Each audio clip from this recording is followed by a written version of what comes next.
দেখাচ্ছি হিজাব কিভাবে পড়তে হয়। তো চলো বন্ধুরা দেখে আসি হিজাব কিভাবে। এখন আমি হিজাবটা পরছি না, হিজাবটা আগে আমি এভাবে মোড়াই দিছি, তারপরে এভাবে দিয়ে এভাবে। তো দেখলেন তো বন্ধুরা, আজকে আপনাকে ভিডিওটি দেখাচ্ছি কিভাবে শাড়ি হিজাব এগুলা করতে হবে।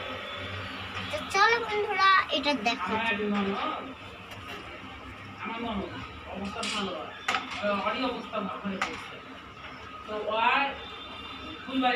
তো বন্ধুরা আপনারা কি শিখলেন কিভাবে হিজাব করতে হয়? দেখলেন তো বন্ধুরা, এভাবে হিজাব করতে গেলে অনেক দেরি লাগে। তো দেখলেন কত সুন্দর লাগছে।